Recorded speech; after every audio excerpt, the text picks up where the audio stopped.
संधि के दूसरे पार्ट में बच्चों आप लोगों का स्वागत है। हम लोग संधि के जो भाग पढ़े थे, 3 भाग, उसमें स्वर संधि के भेद के बारे में हम लोग पढ़ रहे थे। तो स्वर संधि हम कितना बताए थे पिछले बार जो पढ़े थे, उसमें सबसे पहले हम लोग क्या क्या पढ़े थे ये जानते हैं। संधि 3 प्रकार के होते हैं, संधि की परिभाषा पढ़े थे। संधि के 3 प्रकार कौन कौन से होते हैं? स्वर संधि, विसर्ग संधि, व्यंजन संधि। और स्वर संधि के कितने भेद होते हैं? स्वर संधि कहते किसको हैं?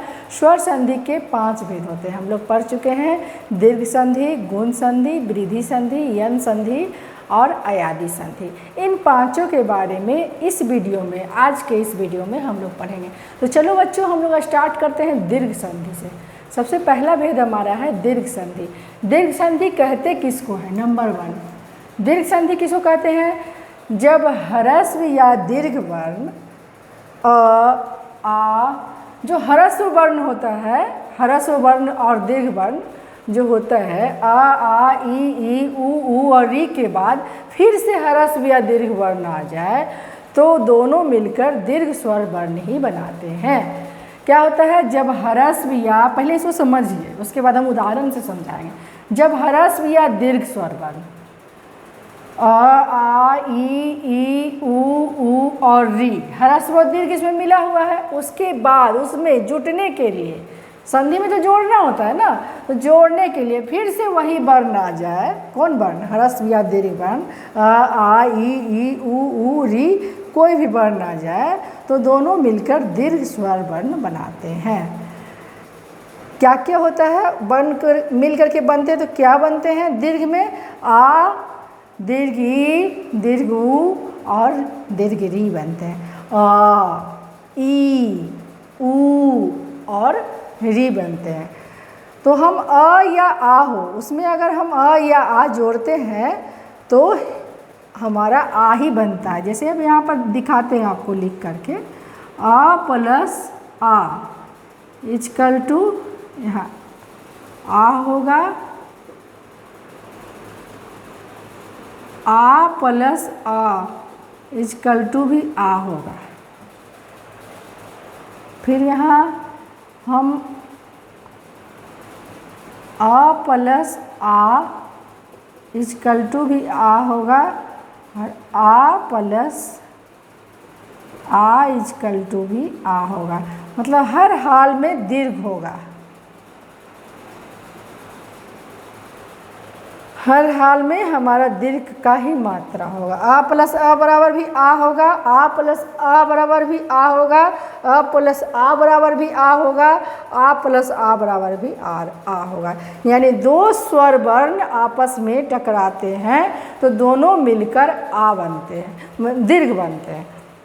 इसी प्रकार हम ई का बनाएंगे, जगह नहीं है तो मिटा के बना के देखते हैं। ऐसे अभी पहले यहाँ देखिए, हिम प्लस आलया, क्या बनता है बच्चों? हिम प्लस आलया में हिमालय। हिम में कौन सा वर्ण है? आ है। और आलया में कौन सा वर्ण है? स्वर वर्ण आ है। आ प्लस आ इजकल टू यहाँ क्या बना? हिमालय, आ बना। उसी प्रकार यहाँ कवि प्लस ईश्वर, कवि में क्या है? यहाँ ह्रस्व ई है और यहाँ ईश्वर में क्या है? यहाँ दीर्घ ई है। बनेगा क्या? हमारा हर हाल में दीर्घ ई भी बनेगा, दीर्घ ही बनेगा। उसी तरह भानु प्लस उदया है, यहाँ क्या है? ह्रस्व ऊ है और यहाँ क्या है? ऊ है। यहाँ भी ऊ है और यहाँ भी ऊ है। इजकल टू बनेगा क्या? हमारा दीर्घ ऊ बनेगा, भानुदया। क्लियर है बच्चों? हम थोड़ा सा और बता देते हैं, इसको बीच वाला मिटा देते हैं और ई और ऊ का समझाते हैं। जैसे E plus E equal to E हो गया, ई प्लस दीर्घ ई इजकल टू भी ई हो गया।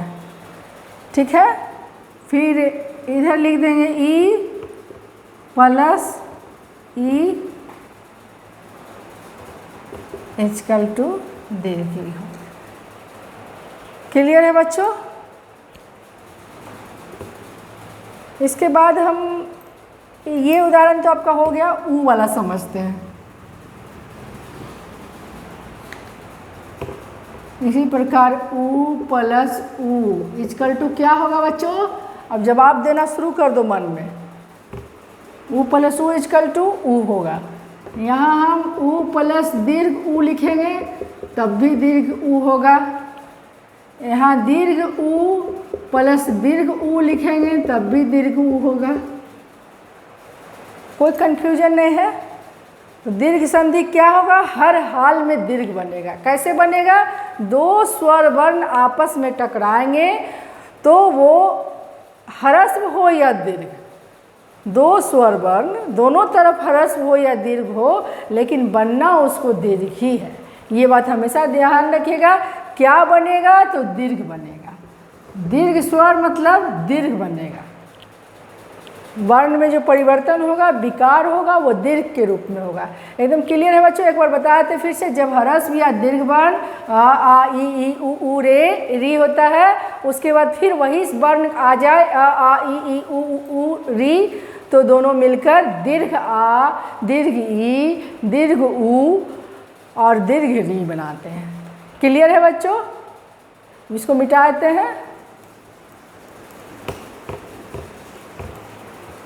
बच्चों ध्यान दो, गुण संधि है। ये जो दूसरा संधि हम लोग पढ़ रहे हैं स्वर संधि का, गुण संधि। गुण संधि में गुण होता है। गुण जैसे तुम लोग ओ शब्द सुने होंगे, हम मतलब वर्णमाला में हम लोग पढ़ते हैं ए ओ औ, तो यहाँ पर ए और ओ गुण हो जाता है। कैसे होता है? जब हम संधि करते हैं कौन वर्ण को? अ आ, स्वर वर्ण जो अ आ होता है उसके साथ स्वर वर्ण ई लगाते हैं तो ए बन जाता है। क्या बन जाता है? अ आ के साथ ई या ई बना लगाते हैं तो ए बन जाता है, और अ आ के साथ ऊ अगर लगाते हैं तो ओ बन जाता है, और अगर री लगाते हैं तो अर बन जाता है। यही पर हमको देखना है। यहाँ देखिए, अ में ई लगाएं तो क्या बना है? ए। आ में भी ई लगाएं तो क्या बना? ए। आ में दीर्घ ई लगाएं तब भी ए बना, और आ में दीर्घ ई लगाएं तब भी ए बना। उसी प्रकार यहाँ देखते हैं, अ में ह्रस्व ऊ लगाएं तब भी ओ बन गया, आ में ह्रस्व ऊ लगाएं तब भी ओ बन गया, आ में दीर्घ ऊ लगाएं तब भी ओ बन गया, आ में दीर्घ ऊ लगाएं तब भी ओ बन गया। इस तरह हमारा क्या हो जाता है? गुण हो जाता है। इसको हम लोग गुण संधि कहते हैं। संस्कृत में गुण संधि जो होता है, हिंदी में भी गुण संधि होता है। प्रक्रिया सेम रहती है, सिर्फ संस्कृत शब्द होते हैं और हिंदी शब्द अलग होते हैं।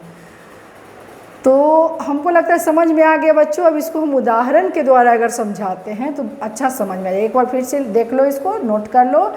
गुण संधि वह संधि कहलाता है जब संधि करते समय हम अ या आ के साथ ई या ई रहता है तो ए बन जाता है, अ या आ के साथ ऊ रहता है, ऊ या दीर्घ ऊ रहता है तो ओ बन जाता है, और अ या ई आ के साथ अगर री रहता है तो अर बन जाता है। यही ध्यान रखना है बच्चों। उसके बाद हम इसको उदाहरण के माध्यम से समझाते हैं।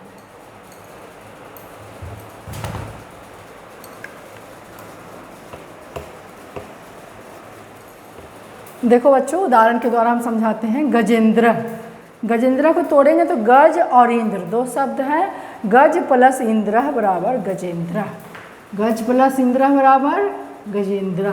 यहाँ गज में कौन सा वर्ण है? स्वर वर्ण है अ, और यहाँ ई। आ और ई मिलके क्या बन गया? ए। तो ए कहाँ आ गया? गज और इंद्र के बीच में आ गया, गजेंद्र। उसी तरह गणेश शब्द है। गणेश कैसे होता है? गण प्लस दीर्घा ई ईसा, इसको क्या बोलते हैं? ईसा। गण प्लस ईसा, गणेश। यहाँ आ हमारा है और यहाँ दीर्घ ही है, वहाँ पर भी ए हुआ है। अब देखिए यहाँ पर महाजोर इंद्र महेंद्र, क्या है? महाजोर इंद्र इक्वल टू महेंद्र। यहाँ आ प्लस ई बराबर भी ए ही हुआ है।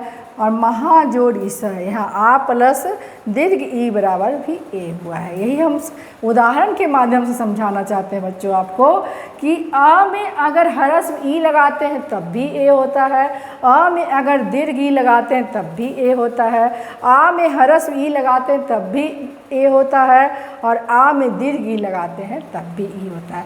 अब हम लोग ओ वाला उदाहरण समझते हैं। ए का उदाहरण समझ गए, अब हम लोग ओ का उदाहरण समझेंगे।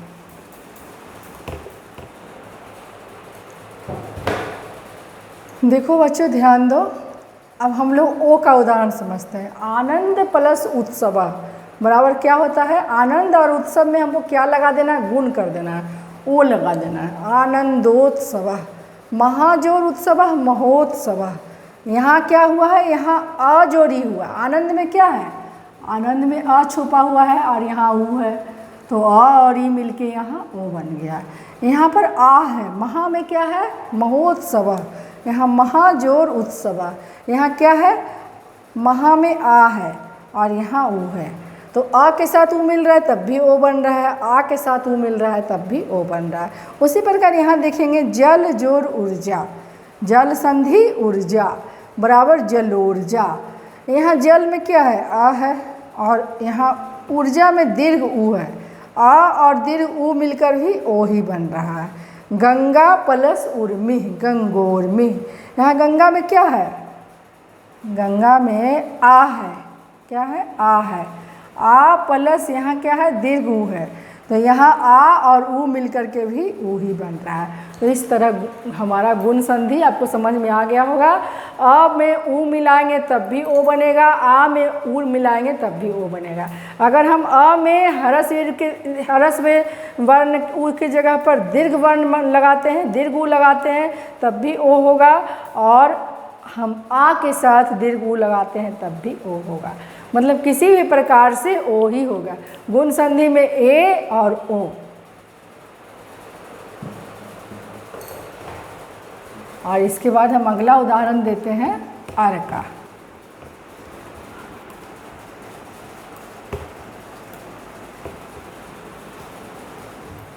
इसी प्रकार बच्चों हमारा अर का, आ में री लगाते हैं तो अर होता है, और यहाँ महा में क्या है? आ है, आ में भी री लगाते हैं तो अर होता है। महर्षि देवर्षि दोनों में अर है, कोई दिक्कत नहीं है, क्लियर हो गया। अब हम लोग गुण के बाद वृद्धि संधि पढ़ेंगे। ध्यान दो बच्चों, वृद्धि संधि जब अ या आ के बाद ए या ऐ आ जाए। अ या आ के बाद क्या आएगा? अ या आ के बाद क्या आ जाएगा? ए या ऐ आ जाएगा, तो हो क्या जाएगा? ऐ हो जाएगा हमारा। और उसी तरह अ या आ के बाद ओ आ जाए या औ आ जाए, तो हमारा क्या हो जाएगा? औ हो जाएगा।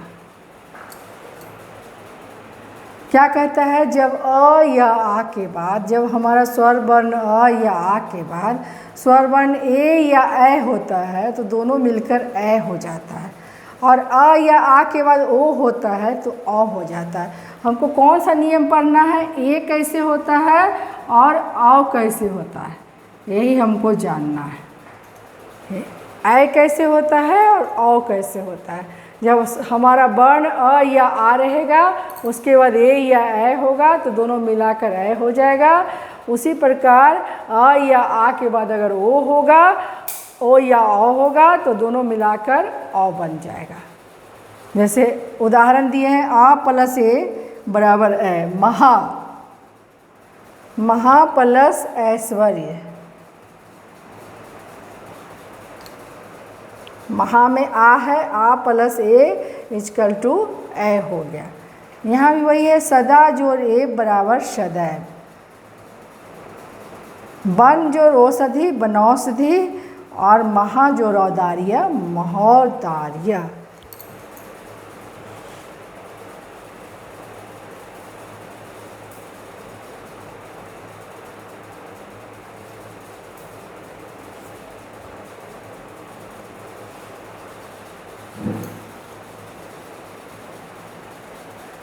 इस प्रकार बच्चों हमारा 3 पार्ट आज समाप्त होता है। स्वर संधि के 3 पार्ट कौन कौन पढ़े हम?